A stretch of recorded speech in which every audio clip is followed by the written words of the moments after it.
जोहार दोस्तों, आज मैं संघर्षरत मणिपुर में जो वैचारिक लड़ाई कैसे सोशल मीडिया पर लड़ी जा रही है उस पर जानकारी देने के लिए आया हूँ। सोशल मीडिया की दुनिया हम आपके लिए कितना काम आ सकती है उसे भी समझने की कोशिश करेंगे। मणिपुर के जातीय संघर्ष में लोग अपने समुदाय के विचारों को साझा करने और दूसरों के विचारों को काउंटर करने के लिए सोशल मीडिया वॉरियर या सोशल मीडिया योद्धा बनकर उभरे थे और हैं भी। यह रिपोर्ट अंगना चक्रवर्ती, जो रिपोर्टर्स कलेक्टिव की एसोसिएट सदस्य हैं, ने संकलित किया और अल जजीरा में प्रकाशित हुआ है। जून की शुरुआत में पूर्वोत्तर भारत के मणिपुर राज्य के चूराचंद्रपुर जिला में एक आंशिक रूप से निर्मित इमारत के अंदर दो आदमी झुककर बैठे लैपटॉप पर काम कर रहे थे। 3 मई से पूरे मणिपुर में आग भड़की हुई थी। चूराचांदपुर सहित राज्य के कई हिस्से कुकीजो और मैती लोगों के बीच जातीय संघर्ष के अखाड़े बन गए थे। कुकीजो लोग चूराचांदपुर और कुछ अन्य पहाड़ी इलाकों में बहुसंख्यक हैं, जबकि मैती राज्य की राजधानी इम्फाल और आसपास के कस्बों में और ग्रामीण इलाकों में हावी हैं। 4 मई को राज्य सरकार ने पूरे मणिपुर में इंटरनेट सेवा बंद कर दी। फिर भी जून में हिंसा के 37वें दिन जब कुकीजो नागरिक समाज संगठन के एक नेता ने लेखक को, यानी कि जो इसने इसकी रिपोर्ट की, उसने चूराचंद्रपुर के एक आवासीय क्षेत्र की इमारत में ले गया तो वह अचरज में पड़ गया कि नेता और कमरे में अन्य लोगों के फ़ोन पर इंटरनेट चालू था। नेता ने उसे बताया कि हम इंटरनेट के लिए हैकर्स को 1 लाख रुपये से 1.5 लाख रुपये तक का भुगतान करते हैं। इन कनेक्शनों के स्थापित होने से पहले हम 15 से 20 दिनों तक बिना इंटरनेट के थे। राज्य द्वारा अपने मशीनरी के उपयोग के लिए कुछ फ़ोन लाइनों पर इंटरनेट दिया गया और हैकर्स इन्हीं लाइनों से जोड़कर इस ग्रुप को ऑनलाइन होने में हमें मदद की। नेता के अनुसार उन छात्रों के लिए ऐसा करना महत्वपूर्ण था जिन्हें परीक्षा आदि के लिए ऑनलाइन फॉर्म भरना था। लेकिन और भी महत्वपूर्ण कारण थे। जैसे नेता ने कहा कि हैकर्स मिलने से पहले हमने राज्य के बाहर के लोगों को अपने सोशल मीडिया खातों तक पहुंच दे दी थी ताकि लोगों को यह बताया जा सके कि यहाँ क्या हो रहा है। ज़मीन पर हिंसा हो रही थी, लेकिन कुकीजो नेता और उनके सहयोगियों के साथ साथ मैती समुदाय के सैकड़ों लोग सोशल मीडिया पर स्टोरी को आकार देने की लड़ाई में थे। द रिपोर्टर्स कलेक्टिव द्वारा 2 महीनों में सोशल मीडिया के विश्लेषण से पता चला कि ट्विटर पर नए खातों में काफ़ी वृद्धि हुई थी।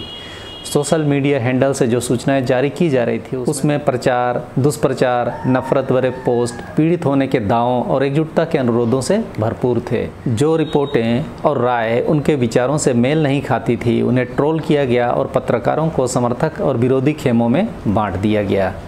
मणिपुर में सितंबर तक 180 लोगों की जान जा चुकी थी और 1118 लोग घायल हुए थे।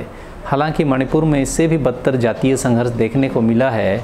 1992 से 1997 तक कुकीजो और नागा समुदायों के बीच की लड़ाई में आज से भी ज़्यादा क्षति और विनाश हुआ था। लेकिन जो बात हालिया हिंसा को अलग करती है वह यह है कि यह संभवतः भारत में पहला सशस्त्र संघर्ष है जो सोशल मीडिया पर भी मजबूती से लड़ा जा रहा है।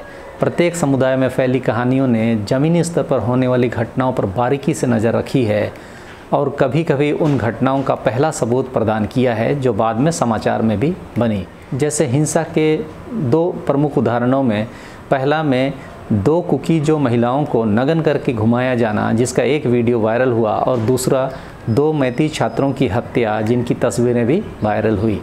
इन दोनों को सोशल मीडिया पर फैलाए जा रहे घृणा से जोड़ा गया। दोनों ही मामलों में राज्य में विरोध प्रदर्शन होने से स्थिति बिगड़ गई थी। इन सोशल मीडिया योद्धाओं द्वारा दुष्प्रचार अभियानों ने भी शत्रुता को बढ़ाया ही। उदाहरण के लिए संघर्ष के शुरुआती हिस्से में प्लास्टिक में लिपटे एक महिला के शरीर की तस्वीर इस दावे के साथ व्यापक रूप से साझा की गई थी कि यह एक मैतेई महिला का शरीर था जिसका यौन उत्पीड़न किया गया था। बूम जैसी तथ्य जांच करने वाली वेबसाइटों ने बाद में बताया कि शव दिल्ली में उसके माता पिता द्वारा मारी गई एक महिला का था और यह ऑनर किलिंग का मामला था। 1 महीने बाद एक अन्य वीडियो में दावा किया गया कि एक ईसाई कुकी महिला पर सशस्त्र नागरिकों द्वारा हमला किया गया था। बूम ने बाद में पाया कि वीडियो म्यांमार से उत्पन्न हुआ था। इस पूरे आंदोलन में नैरेटिव कैसे सेट हुए उसे जानने के लिए हमें दिल्ली स्थित नैरेटिव रिसर्च लैब के साथ साथ मिशिगन विश्वविद्यालय के जोयोजीत पॉल और स्वतंत्र शोधकर्ता सेरिल अग्रवाल द्वारा किए गए 2 अलग अलग अध्ययनों से पता चला कि किस तरह से ट्विटर पर नैरेटिव को व्यवस्थित रूप से निर्माण किया जा रहा था। अधिकांश मीडिया रिपोर्टों के अनुसार संघर्ष 3 मई को अचानक और अप्रत्याशित हिंसा के साथ शुरू हुआ। सोशल मीडिया के उपयोगकर्ताओं ने भी उसी तरह तुरंत प्रतिक्रिया दी, जो आग को भड़काने में मदद ही की। हिंसा के पहले कुछ दिनों में ही 100 से अधिक हैंडल बनाए गए। 3 मई को कुकी बहुल चूड़ाचंदपुर में हिंसा भड़क उठी। उसके बाद राजधानी में कुकी समुदाय के खिलाफ कई दिनों तक व्यापक हिंसा हुई, जिसके कारण इम्फाल में कुकी लोगों का और चूड़ाचांदपुर और अन्य कुकी बहुल क्षेत्रों से मैती लोगों का पलायन हुआ। उन्होंने राज्य के अन्य हिस्सों में शरण ली। हिंसा जल्द ही उन ग्रामीण इलाकों में भी फैल गई जहां घाटी पहाड़ियों से मिलती है और कुकी, मैती और अन्य समुदाय वहां मौजूद हैं। पॉल और अग्रवाल के शोध से पता चला कि शुरुआत में कुकी समुदाय के साथ सहानुभूति रखने वाले या उससे जुड़े हैंडल तेज़ी से बढ़े और वेल कोऑर्डिनेटेड वे में वे ट्वीट किए।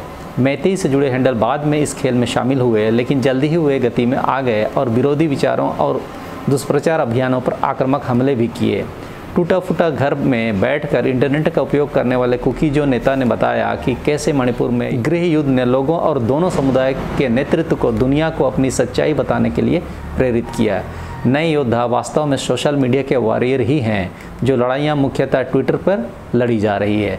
कुकी जो समुदाय के 33 वर्षीय वकील सियाम फेपी उन लोगों में से हैं जिन्होंने संघर्ष शुरू होने के बाद ट्वीट करना शुरू किया था। उन्होंने लोगों के सुझाव के कारण ट्विटर अकाउंट खोला कि फेसबुक या अन्य सोशल मीडिया की तुलना में ट्विटर पर जागरूकता फैलाना आसान है, क्योंकि सभी राजनेता अन्य सोशल मीडिया पेजों की तुलना में इस ट्विटर प्लेटफॉर्म पर अधिक उपयोग करते हैं।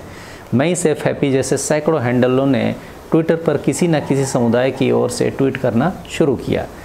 रिपोर्टर्स कलेक्टिव ने कुकी और मैती समुदाय की कहानियों के पक्ष में प्रत्येक पोस्टिंग वाले 9 प्रमुख हैंडल की पहचान की और उन्हें जुलाई के अंतिम सप्ताह में नैरेटिव रिसर्च लैब के साथ साझा किया। इन 18 हैंडलों का उपयोग करते हुए लैब ने 2722 अन्य हैंडलों की मैपिंग की। 875 हैंडल इन 18 हैंडलों के अनुयायी थे और 1847 हैंडल 875 हैंडलों के अनुयायी थे। इस तरह मैसेज को स्प्रेड किया जा रहा था। प्रयोगशाला ने इन 2722 हैंडलों में से 455 को स्पष्ट रूप से कुकी से संबद्ध और 487 को मैतेई संबद्ध के रूप में पहचाना। आधे से अधिक कुकी संबद्ध हैंडल यानी कि 51% 3 मई को या उसके बाद बनाए गए थे।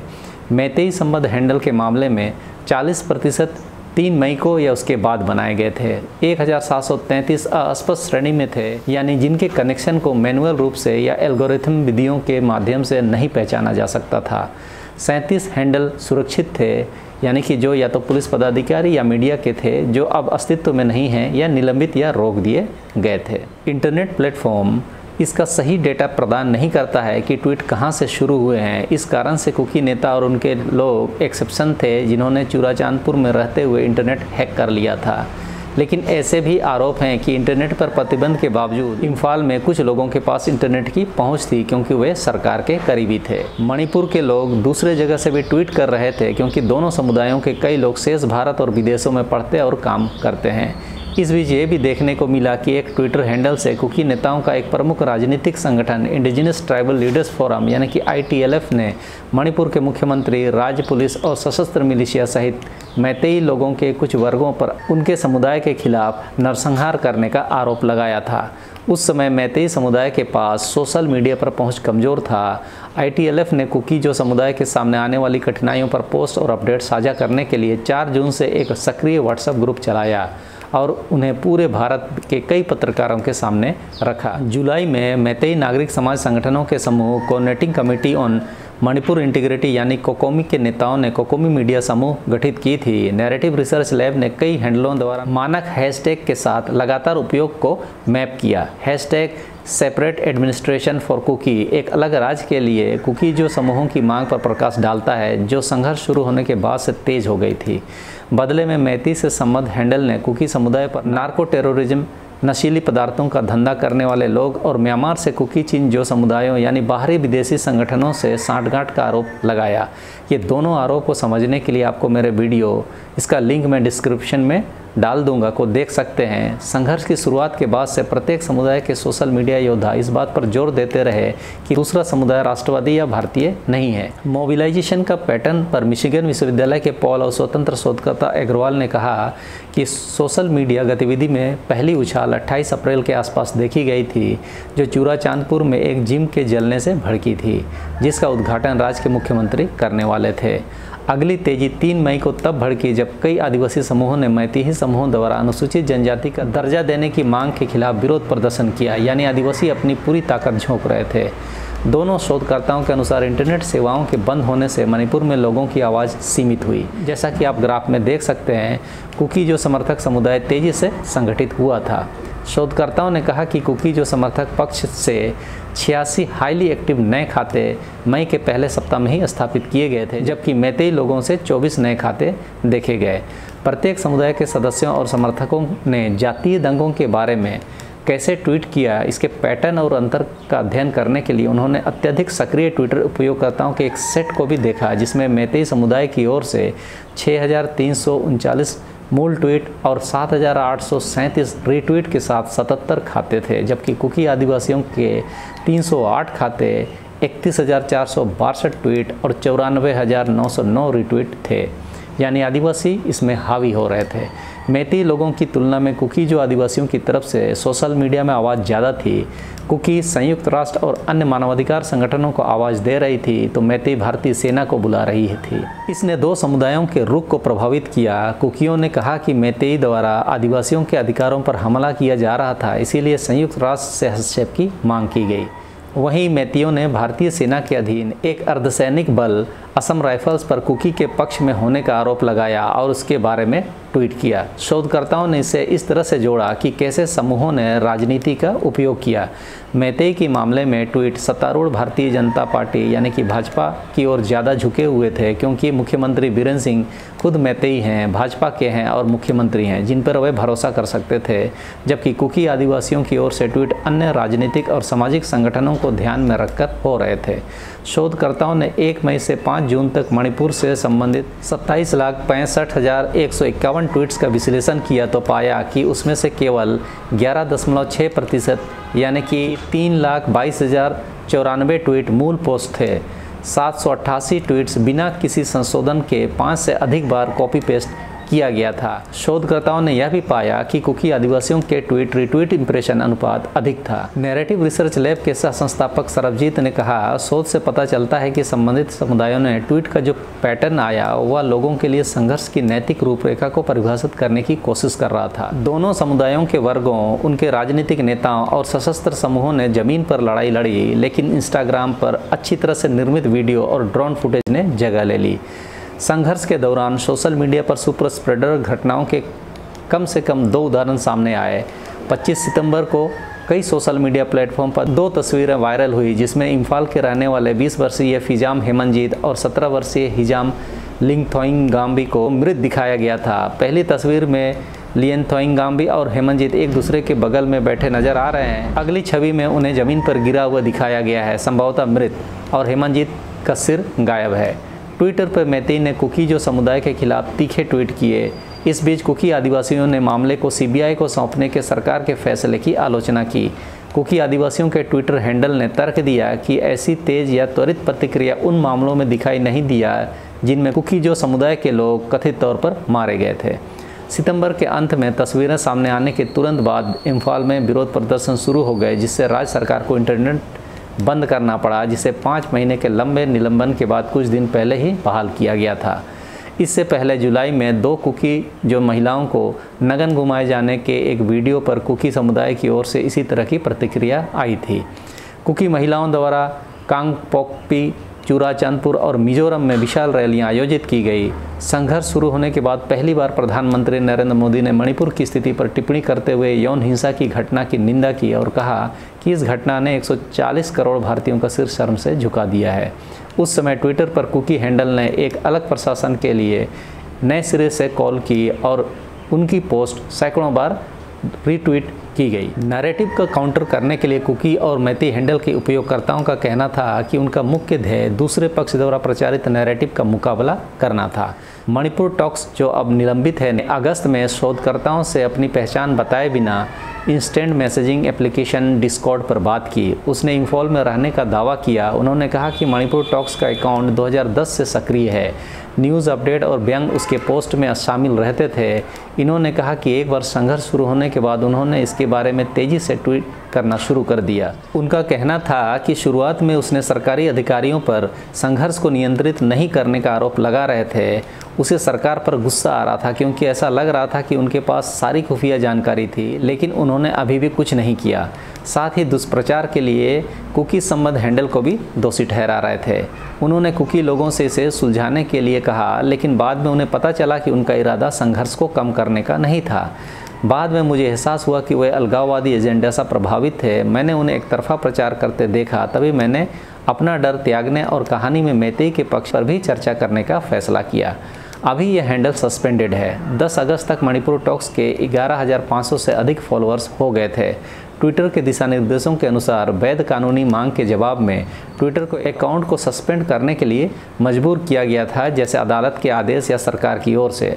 आमतौर पर उपयोगकर्ताओं को यह नहीं बताया जाता है कि किसने उनके खाते पर रोक लगाने के लिए कहा है। कुकी समुदाय के फैपी का भी यही स्पष्टीकरण है। उन्होंने कहा कि मेरे सभी ट्वीट्स में से 99% मणिपुर में क्या हो रहा है और कुकी जो समुदाय के खिलाफ चल रहे जातीय सफाई के बारे में जागरूकता फैलाने के बारे में है।